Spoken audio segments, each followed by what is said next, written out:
Was this the finest American automobile that was never made? There's nothing to see here. I'm really not trying to hide anything.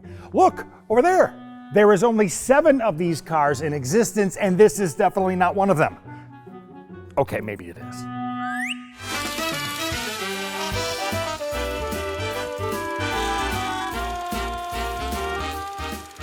A world of wonder, where fantastical music machines provide the soundtrack for a tantalizing stroll through history. Vintage automobiles and memorabilia stimulate the senses around every chromed curve and corner.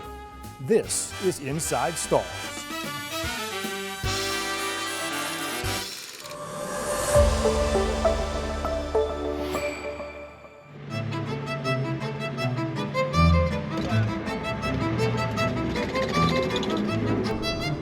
The story behind this 1930 Ruxton Model C Roadster is kind of like explaining to my wife why I was late for dinner. It's complicated. It was one clouded by lawsuits, manufacturing difficulties, and the Great Depression. Yet many believe it's the finest American automobile ever made. That is, if you consider a total of only 96 cars and roughly only 30 to 40 that ever made it to an actual customer as being a car that was made. The cat is out of the bag. The car is here. So obviously it was made, but it never reached mass production volume for a variety of reasons. Girl, we need to talk.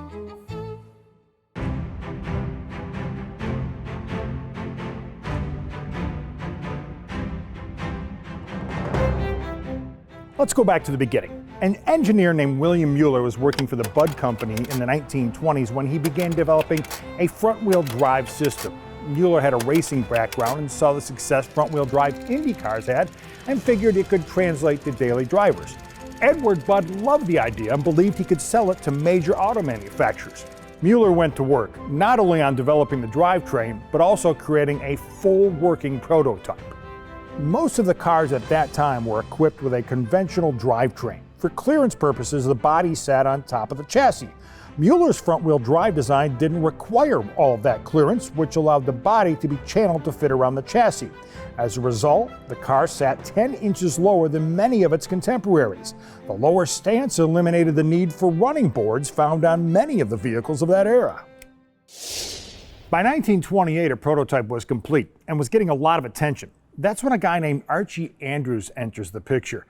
He was an original Wolf of Wall Street kind of a dude, a major shareholder that also happened to sit on Budd's board of directors. Long story short, he stole the prototypes and Mueller away from Budd under the ruse that it was a legitimate business deal. Andrews' intent was to build front-wheel drive luxury cars, but he had a problem. No place to build the cars.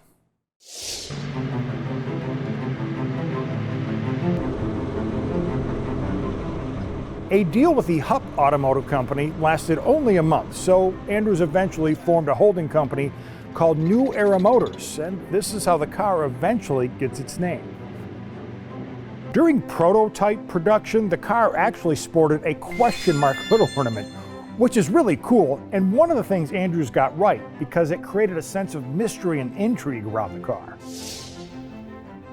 But eventually, Andrews basically sold the naming rights to the car. He found an investment banker named William Ruxton to invest in the business, and in turn, the car would be named a Ruxton.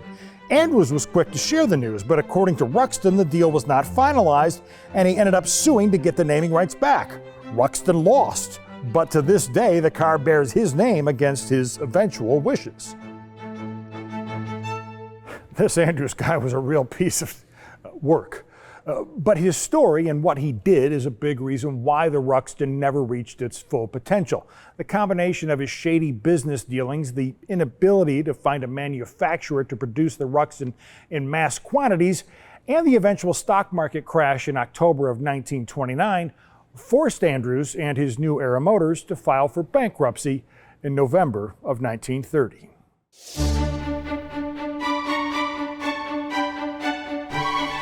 Despite all of the turmoil, the Ruxton was an amazing automobile. The vibrant body colors were the work of a famous New York set designer named Joseph Urban, and the high-end materials used for the interior were provided by Schumacher of New York.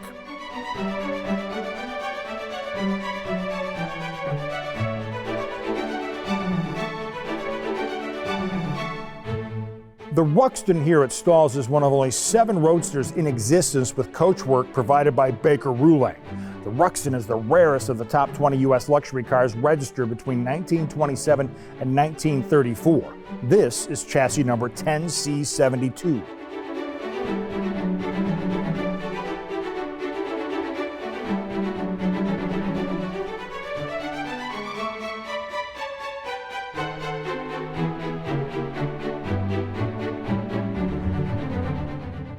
It's powered by a 4.4-liter Continental straight 8-cylinder motor that turned out 100 horsepower. Mueller's front-wheel drivetrain included a 3-speed manual transmission. Underneath, things were smoothed out by a semi-elliptical spring-release suspension. It featured a rumble seat, dual side-mounted spare tires, a folding top, and a rear luggage rack. And by the time Ruxton went into production, the question mark hood ornament was replaced with a griffin and Ruxton lettering. You needed some cash to afford one of these cars. The most affordable option started at $4,500, 9 times the price of a new Ford, and 40% higher than fellow front-wheel drive competitor, the Cord L29. Of the 96 Ruxtons built, only 19 remain today, a remarkable number when you consider the short production period from 1929 to 1931. As for Andrews, his legacy was one of litigation. Despite going out of business in the 1930s, many of the lawsuits filed against him were not settled until the 1960s. Meanwhile, the Ruxton's legacy lives on as a superb vehicle that never really had a chance, and you may or may not be looking at it right now. We get in our cars every day, turn the key, hit the road, and don't think twice about front wheel, rear wheel, or all-wheel drive. But if and when you do, give a nod to William Mueller and the Ruxton, because nearly 100 years ago, that man and that car paved the way we drive today. And if you want to see what it looked like then, make sure you park all 4 of your wheels here at Stahls.